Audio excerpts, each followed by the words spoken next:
Welcome again, everybody. Thank you for joining us tonight to Talking Everything Bible. And we're going to be doing chapter 8 in 1 Samuel. And so, Yolanda, would you give us a quick recap of chapter 7? Okay. In 1 Samuel 7, we see the ark taken from Beth Shemesh to the home of Abinadab, a Levite, in Kiriath Jearim, where Eleazar, his son, was consecrated to guard the ark. Scriptures say that the ark of the Lord remained there at Kiriath Jearim for 20 years. And during those 20 years, we see the Israelites turn back to God, with Samuel telling them to get rid of their foreign gods and commit to serving only the Lord if they truly want to return with all of their hearts, and the people do so. Samuel ordered the people to gather at Mizpah so that he could intercede to the Lord for them and their full repentance. And at Mizpah, they fasted, confessed their sins against the Lord, and drew water, pouring it out before the Lord in an expression of their genuine repentance. On the last call, we talked about the significance of their pouring out water, a precious commodity in the desert. We also see Samuel acting now as priest, prophet, judge, and leader of the Israelites, as we discussed last week. While they're assembled at Mizpah, I can't say that word, the Philistine rulers hear about it and mobilize their armies and advance on Israel. Samuel sacrifices to the Lord and pleads with the Lord to save Israel from the Philistines. And just as they move in to attack, God says, "Boo!" sending the Philistines into mass confusion and giving the Israelites a profound victory, slaughtering and subduing the Philistines, even retaking territory previously taken by the Philistines. Samuel sets up a stone, Ebenezer, to memorialize how God helped them, and the chapter ends describing a long period of peaceful coexistence, during which time Samuel continued his circuit as judge and built an altar at Ramah, his hometown. Thank you. All right, now again, we jump forward about 20 years. Within a few years of that. Chapter 8 picks up when Samuel is old, and we've had 20 years of relative, as Yolanda said, relative peace and prosperity, and the nation of Israel grew greatly in those 20 years. Against the backdrop of the first 7 chapters of the book, and especially the demonstration in chapter 7 that Yahweh is fully capable of delivering his people through his chosen leader, the elders' insistence in the present chapter of having a king like the king of other nations comes as a complete surprise. But they do have their reasons. Samuel is old, and his sons are ne'er-do-wells. Upon hearing their request, Samuel is at first affronted, as if their concern were with their own leadership, with his own leadership as judge. But Yahweh is quick to correct him, noting that the heart of the matter is Israel's rejection of his own rule over them as king. As we shall see, the issue is not kingship per se, but rather the King of Kings and the elders' desires. Okay, so let's jump in to chapter 8. We've got a lot of material tonight, so we're going to kind of pace along a little bit. When Samuel grew old, he appointed his sons as Israel's leaders. The name of his firstborn was Joel, and the name of his second was Abijah, and they served at Beersheba. But his sons did not follow his ways. They turned aside after dishonest gain and accepted bribes and perverted justice. Doesn't that sound kind of familiar? Familiar theme here.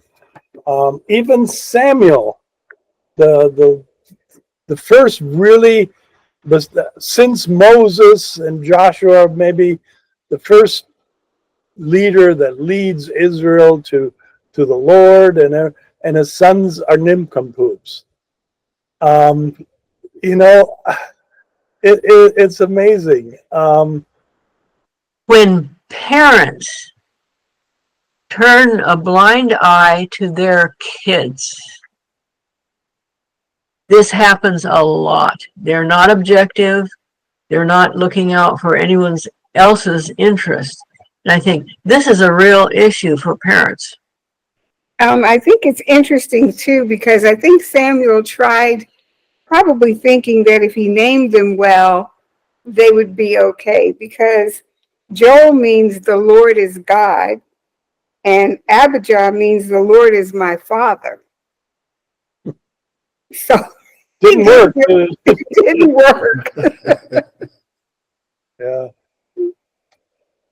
So how much time has passed since the great victory of chapter 7? It's not specified in the book, but as chapter 8 opens, it does say that Samuel has grown old.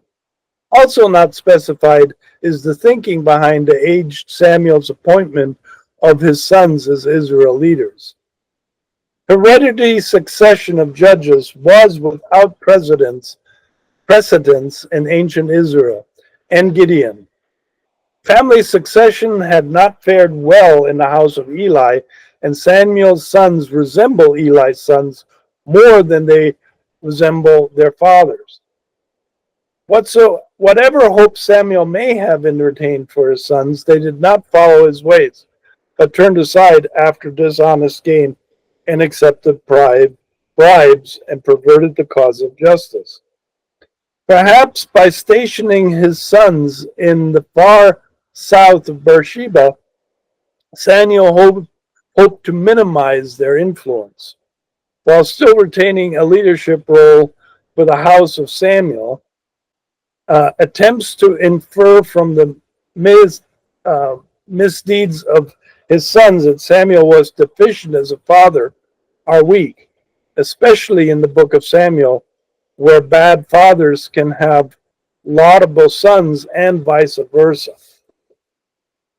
So it's I think the commentator is pointing out a good point. It's not a given. It can be the other way around. There can be a scoundrel who has a child that grows up serving the Lord and is a great leader. So it can go in both directions, and Old Testament examples of both. I'm going to read 4 through 9. So all the elders of Israel gathered together and came to Samuel at Ramah. They just said to him, "You're old, and your sons do not follow your ways. Now appoint a king to lead us, such as all the other nations have." But when they said, "Give us a king to lead us," this pleased Samuel. So he prayed to the Lord, and the Lord said to him, "Listen to all the people that the people are saying to you. It is not you they have rejected, but they have rejected me as their king, as they have done from the day I brought them up out of Egypt until this day, forsaking me and serving other gods. So they're doing with you. Now listen to them, but warn them solemnly and let them know that the king who will reign over them will claim as his rights." In view of the authoritative narrative voice in verses 1 through 3, the claim of all the elders of Israel that Samuel's age and his son's malfeasance present a leadership crisis cannot be denied. But the elders come not just to state the problem, but also to state what is, in their view, the solution. Now appoint a king to lead us, such as all the other nations have. And that was actually the part that, it was almost justified for them to ask for a king, because they knew that the Samuel's son's leadership was going in the wrong direction. But that last statement, such as all the other nations have, that's where they went off kilter, because kind of that's what God is saying to Samuel, saying, "Wait a minute, this is different. We're in a different situation here. I am the King of Kings, okay? The other nations don't have anyone like me." And so for them to ask of a king like the other nations, that was troublesome to both Samuel and God. As Israel's judge, Samuel may have felt the sting of personal rejection, but Yahweh cautions Samuel to listen more carefully to all the people, what all the people are saying and how they're saying it. Then he spells out the real issue. It is not you they have rejected, but they have rejected me as their king.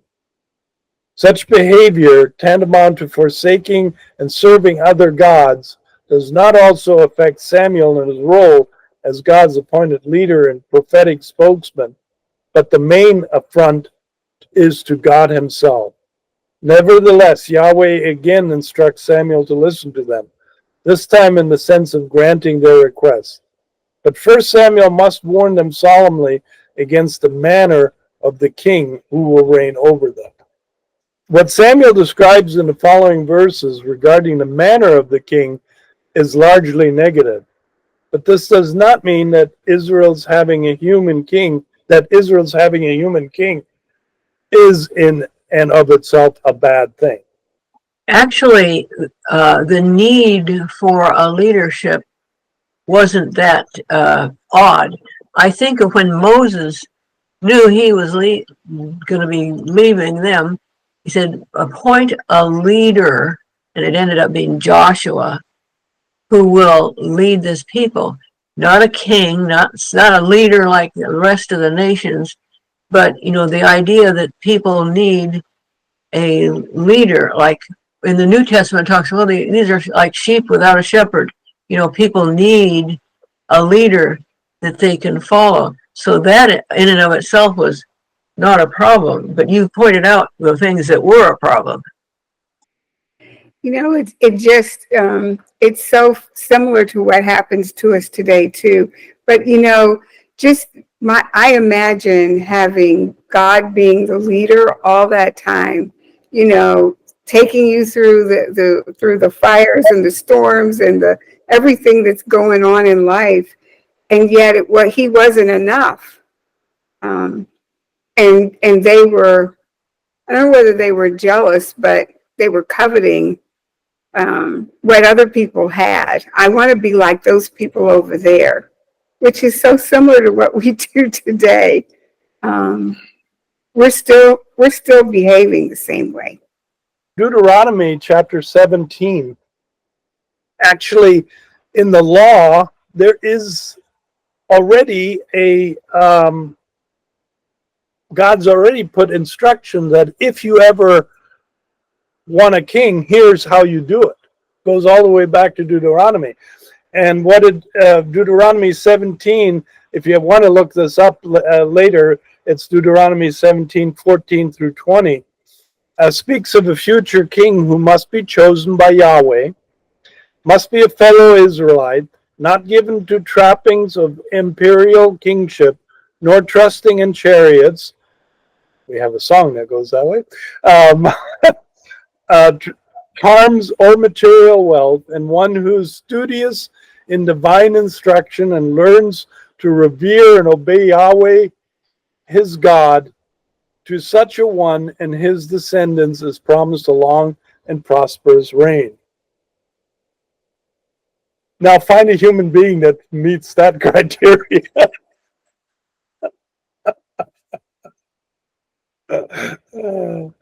Okay, but God did say, It's Jesus.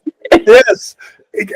Thank you for saying that, because that's exactly kind of where this is hinting at, is like, hey, there is somebody that meets this criteria. Thank you. Yes, exactly. Okay, let's move on. And it is Yolanda, verses 10 through 18. Wow, okay. Samuel told all the words of the Lord to the people who were asking him for a king. He said, "This is what the king who will reign over you will claim as his rights. He will take your sons and make them serve with his chariots and horses, and they will run in front of his chariots. Some he will assign to be commanders of thousands and commanders of 50s, and others to plow his ground and reap his harvest, and still others to make weapons of war and equipment for his chariots. He will take your daughters to be perfumers and cooks and bakers. He will take the best of your fields and vineyards and olive groves and give them to his attendants. He will take 1/10 of your grain and of your vintage and give it to his officials and attendants. Your male and female servants and the best of your cattle and donkeys he will take for his own use. He will take 1/10 of your flocks, and you yourselves will become his slaves. When that day comes, you will cry out for relief from the king you have chosen, but the Lord will not answer you in that day. Wow, quite a solemn warning. And that's what Samuel is now warning the people. You know, you're okay. God's going to allow you a king, but here's what life is going to be like under a king.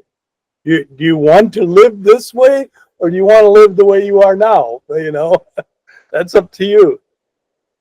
The elders' complaint is that Samuel's sons take bribes, and yet, ironically, the king they want will take and take and take and take and take. The fourfold repetition of the verb constitutes the high density of its usage in the entire book of Samuel. The king will take your sons and assign them to ceremonial, military, and agricultural duties. He will take your daughters. He will take the best of your cultivated land. And, you know, it's nothing will escape his grasp, neither male nor female servants, nor the best livestock. All he will take for his own use. As with the fields, so the livestock. He will take the best and tax you to death. Whether the royal tithe is to be thought of as an encroaching on what is due to the Lord himself, or as creating an added tax burden, is not made clear yet. Of course, you know, the idea of tithe was already in place, but it went to the nation of Israel, to build up the nation of Israel, not to one individual. With a king, you'd have it go to one individual. But as the warnings continue, the abuse requirements of a king, like the king of all nations, has become even more apparent. In the end, you yourself will become slaves, it says, and you will cry out for relief from the king you now have chosen. But on that day, it will be too late, and the Lord will not answer you. I don't know whether I'm right or not, but it seems like that the Lord is telling them basically that they'll have to give more to the king than they're giving to God right now. Yes. Well, that's the commentator is saying it's unclear whether it was simply going to be a shift of that burden or whether it was going to be an additional burden. That's a little unclear in the language. But more likely it was going to be an additional burden, you know. Not only is the king going to force the tithe to God, but he's going to force taxes on top of that, you know. Would you read 19 through 20, please? But the people refused to listen to Samuel. No, they said, we want a king over us. Then we will be like all the other nations, with a king to lead us and go out before us and fight our battles. Okay. You're refusing to heed the Lord's warning as delivered by Samuel. The people persist in their demand for a king because they want to be like other nations, with a king to lead them and go out before them and fight our battles. It is often assumed that in this demand, the people are rejecting the theocratic ideal. After all, does not Yahweh himself say that they have rejected me as their king? Yeah, and here is it kind of a little bit more clear why the people are willing. They're starting, even though they've had 20 years of relative peace, they're starting to get a little nervous about the other nations around them. And they're wanting to be just as strong. You know, they're wanting to build up their military. They're wanting to build, you know, let us, we want to be just as strong as our neighbors, so we don't have to worry about our neighbors, that kind of thing. And so that bottom line is they're looking again away from God as their Redeemer, who's already shown them that he can take care of any enemies. They don't need to worry. But nope. Goes back to the nope, we want to be in control. Isn't that, you know, don't we I want to be in control. Just verse 20 alone, I'm like, I can almost envision God saying, hello. What do you think I've been doing? Who do you think's been fighting these battles for you and winning them for you? Exactly. Yeah, it just made me think that you know, we kind of not manufacture problems, but it's like, okay, life is going too good. How do we throw a wrench into this? Yeah. Yeah, but and that's it's kind of like people thinking if they have all the money in the world, it'll solve all their problems. No, it'll create all your problems. It's the same idea, yeah. Okay, Peggy, would you read 21 and 22, please? When Samuel heard all that the people said, he repeated it before the Lord. The Lord answered, "Listen to them and give them a king." Then Samuel said to the men of Israel, "Everyone go back to his town." All right. So he's gonna give in to him. Now that the elders have refused to listen to Samuel, Yahweh tells Samuel one more time to listen to them and go ahead and give him a king. The pressing question now is, what king will this be? That Samuel's response to the divine directive is to say to the Israelites, everyone go back to your own town, is something interpreted as Samuel's part to obey Yahweh, because he is jealous to protect his own power. Given the magnitude of the task to be undertaken, however, and indeed the question of what kind of king Israel is to be given, it seems far more likely that Samuel simply needs time to receive further, more specific instructions from Yahweh and prepare for the big event.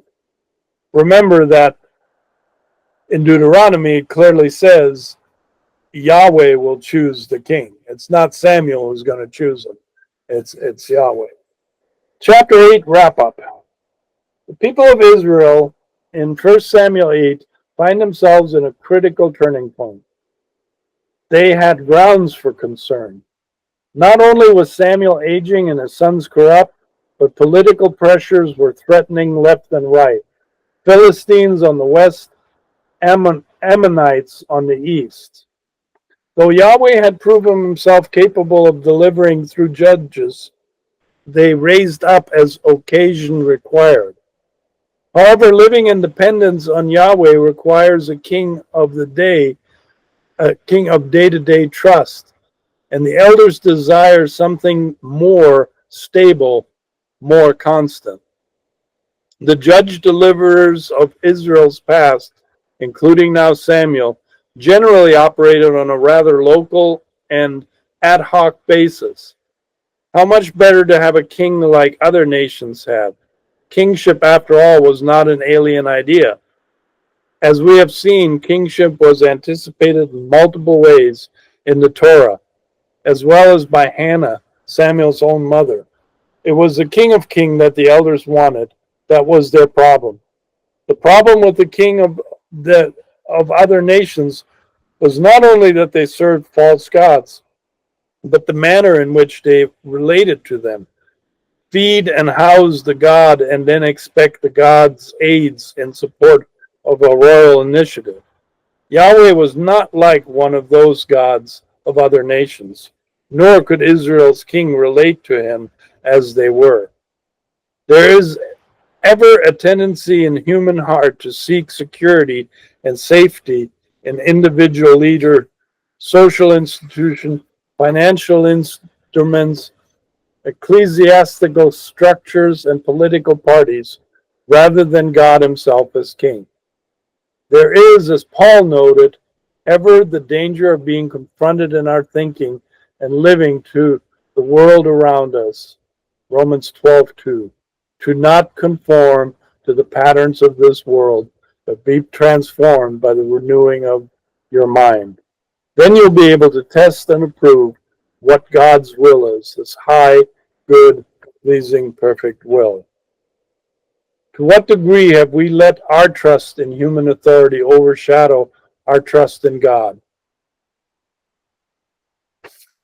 Good question.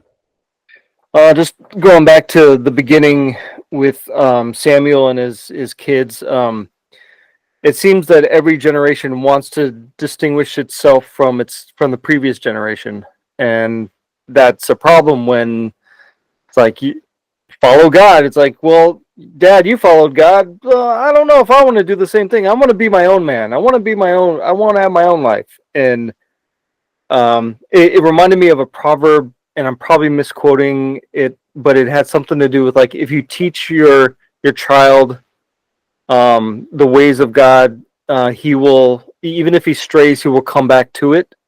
And so it made me think of that, and I'm like, wow, this didn't happen with Eli. This didn't happen with Samuel. Sometimes it just doesn't happen, that they don't, no matter how well you teach them, they don't come back. They are individuals after all. And I mean, they are human beings and they have a free will, and there's no guarantees, you know. The only thing God says is, if, as a parent, if you're faithful and stay faithful, you know, just then trust me and I'll deal with that. Yeah. And you have to trust. Yeah. Okay, guys, I knew this was going to be a little longer today, a little longer chapter. Actually, so is 9, so then we'll do that next week. And this now, chapter 9, will go into Samuel starting to look for the king, and then that, which of course will lead us to Saul. Okay, which is an interesting journey though to get to Saul. It's kind of fun. Chapter 9 is kind of a fun chapter, so look forward to that next week. So we'll see you then, and thanks for joining us today. Bye bye.